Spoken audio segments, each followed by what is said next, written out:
All right, it's about 10 seconds after the previous video ended, and we're going to keep going with what is in the modern era known as Book 8 of the Iliad. The Achaeans and Trojans took the corpses off the battlefield. They made a truce for a couple of days to give all the proper funeral rites to their fallen troops, and the Achaeans built their big ramparts above the funeral mound. It's interesting because I started doing Book 8 saying that I didn't remember anything from it. And I don't know if the stuff I'm reciting in this is from Book 8 or not. I want to say it is. But either way, it's funny because now my version of Book 8, whether it has the stuff that is in the written version of Homer's works of Book 8 or not, my version of Book 8 is becoming one of the longest sort of like books of my telling of the Iliad so far, which is it's interesting. I don't know that it's the most exciting of them, but I think it's the one I'm most happy with overall. There were better individual parts in other ones that I've told so far, but I think it's the smoothest, at least with the revised stuff that I added in. It's the smoothest, like, in terms of just listenability, I think. So let's keep going with it. Again, the Achaeans just built their ramparts around the camp.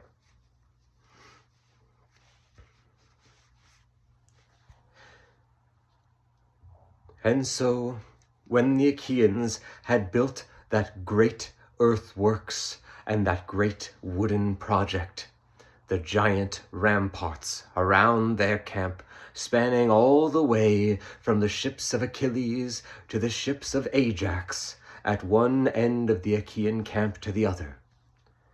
They rested from this great work, still unhindered by the Trojans, who did not suspect that they had done such a thing, and were in for a great surprise. But up in Olympus came storming into the chambers of the sky father Zeus, that brother of his, the son of Kronos, Poseidon, the shaker of the earth and wielder of the wide world.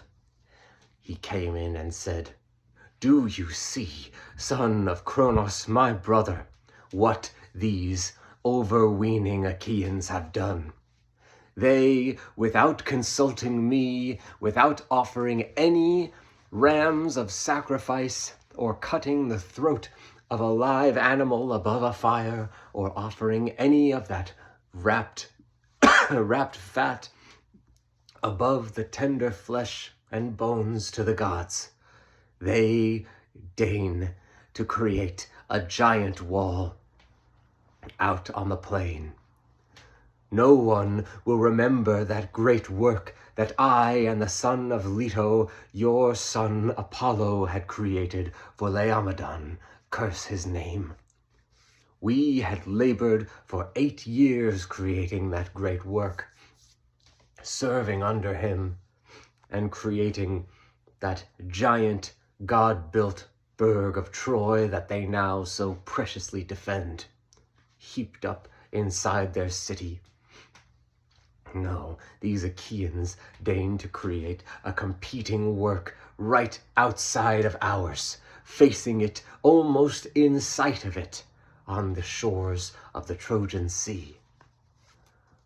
What is to be done about this if men choose to outstrip the gods and challenge them at their own works? I will not stand for it. What will you do about it?"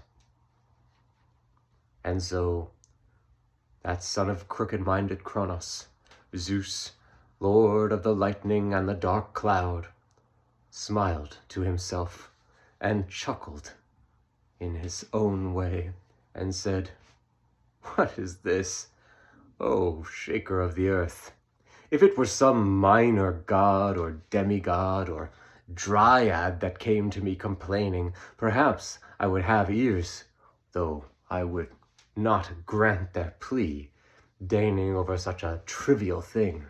But you, one of the great gods of Olympus, one of my brothers, who has been gifted a third of the entire earth's span, you complain about some paltry wooden wall that the Achaeans have thrown up in a day's time outside of your majestic giant walls, Cyclopean of Troy. No, this is a waste of my time and yours.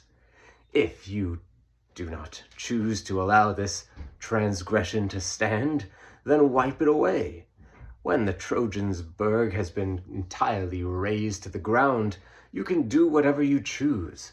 Send in the ocean's flood, make the rivers run over with water, and wash that wall into the sea so that not a single speck remains. What do I care? Do what you will with it, but do not interfere with the Achaeans now, for this is an important facet of the larger plan that you may not even be able to see, my brother. So bide with this for now, but afterwards even I will help you to wash away this stain on the earth outside your great city. I'll do whatever you choose, but don't waste my time with this.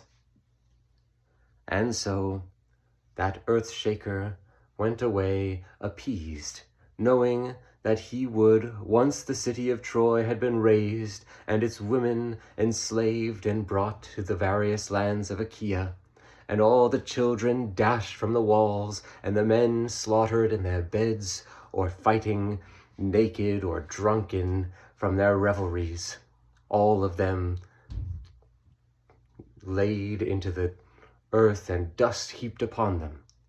Once that city of Troy was fallen to the ground, Poseidon, with all his earth-shaking fury, after the Achaeans had left, would rise up the oceans, and the son of Kronos, that lord of the dark cloud, would raise up the clouds and bring forth the rains as had never been seen before, to flood over the river Xanthus and Scamander,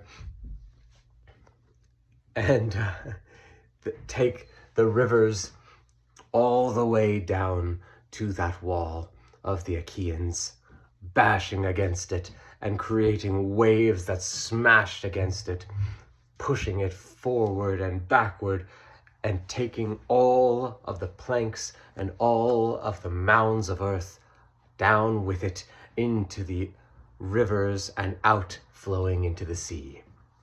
Many of the corpses that had been heaped up underneath the mound were disinterred, all the bones and ashes that had not been collected scattered out to go into that wine-dark abyss. And thus was the revenge of Poseidon eventually wreaked. And he smiled to himself, knowing that this would occur, and that the Achaeans' overweening eyes would not look upon this wall for very long. All right. I always think that's an interesting part because Poseidon is like, it's like a knee-jerk reaction from him that he hates that the Achaeans built this wall, which he is one of the patrons of the Achaeans, which is even more interesting. That like, there's a few times when Poseidon, his like loyalties are more complex than just being like, I fight for the Achaeans and that's the only thing I do.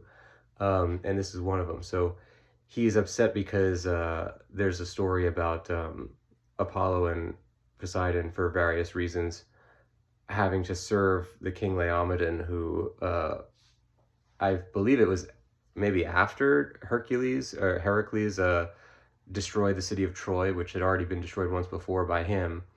They built up the wall, and then it was like built by gods, which is one of the reasons why Troy can't be taken by traditional force. And Poseidon is jealous, essentially, that they Achaeans built their own wall right outside there. And I just think it's an interesting moment that also Zeus is saying, like, why are you even wasting my time with this? Do whatever you want. I don't care. And then it tells this story of what's going to happen in the future. But then in the written version of Homer, too, that there's it like steamrolls past the end of the Trojan War, and it tells you all these like really graphic things that are going to happen to everybody in the city at the end. Uh, and then it goes on to tell like what the main thing it's trying to say is that it's going to destroy the wall and it's going to be washed away into the sea and whatever. But what's interesting about it is because in the story of the Iliad, you know, it will eventually get to book 24, which is the last book of what we have as the Iliad. Uh, Within the context of that story, it never gets to the end of the Trojan War. It starts in the middle or the end. It starts without a beginning and it ends without an end. Essentially, it doesn't get to the Trojan horse. It doesn't get to any of the stuff that you might think of as like the end of the Trojan War. So these like this flash forward, and I think there's one more flash forward at some point. They're the only parts where you actually see what happens at the end of the story. But it's told with such like a flippant way because it, you know, it was addressing people who were listening to the story and already knew what's going to happen at Troy. So it's talking about it in a way that's like, yeah, of course this is going to happen and all these things are going to go down. But then you, the reader, who's like used to listening, having stories be told to you in a kind of a way that preserves some kind of dramatic like tension or surprise, is like, whoa, why, you know, why did you tell me all this stuff? It's like, what, out of nowhere. But I think that's really interesting the way that it's presented. And I'm actually reading right now the book by Michael D.C. Drought, which is about J.R.R. Tolkien. It's called The Tower and the Ruin. And he talks about how Tolkien creates a lot of like textual ruins within his work, which is to say that he fabricated a work where it feels like you're listening to pieces of text that have like fragments that are just lost to time, like when characters reference stories that they never expand on and he never even expanded on, and all you have is like this tantalizing reference to some, you know, like the queen cats of Queen Baruthiel or whatever, and it's like, what's that, you know? And it's the same as in Beowulf when there would be like a character who's mentioned that's never, we never learn anything about, because the people at the time knew about it. Like, of course you know who that is. It's like, you know, of course you know who like Tom Cruise is or whatever, but in 2000 years, people might not know who Tom Cruise is, and it's not a given. And a lot of the kind of like matter-of-fact things that we would say in our own time are not obvious when you're separated by thousands of years. So for the Iliad, there's a lot of stuff like that. And also the way that they refer to characters just by, you know, the son of Tydeus or like the Atreides or whatever, which is referencing specific people. Or even like the son of Alcmene or whatever, where it's like, oh, okay, you're talking about Heracles, but by referring to him by his mother's name, or Tydeus is the father of Diomedes, so you're talking about Diomedes. But it's not like Homer ever gives like a what we would consider like a proper introduction to like what these titles are. You're just kind of expected to know them. And the interesting part about reading the Iliad in the modern era, to me at least, because I never, when I first read it, I feel very lucky that I didn't like read a synopsis of it or whatever first, or like a study guide or whatever. And so you are thrown into it the same way that when you read The Lord of the Rings and it's like, you know, like, whoa, like there's all these things that feel so old because they're like loose ends that are not even tried to be tied up. And it's up to you to keep track in your head of, okay, I guess this was supposed to be, oh, okay, Laertes is the father of Odysseus. So when he says son of Laertes earlier in the book, he was talking about Odysseus or whatever. And it makes it really like repeat readings very rewarding. And it also makes, it just makes it more challenging, like, and more interesting in how challenging it is. It's not like some books are just like annoying that they feel like they're trying too hard, but in this, it's like a very fascinating puzzle that you're trying to put together. And I, in the stuff I'm telling, all of this to say that in the stuff I'm telling, I'm trying to preserve some aspect of that where I don't make it easier to understand who's talking or whatever. I still do use the patronymics a lot of times, and I'll call somebody the son of Tydeus, or this, you know, Atreus' son, or the Lord of the Dark Cloud, or the Shaker of the Earth. but I won't necessarily call him Diomedes or Agamemnon or Zeus or Poseidon every single time, because I think that that's an interesting and important part of the Iliad. And one of the things a lot of modern translations do, like I loved the Odyssey that was done by I forget her name now, Emily Wilson.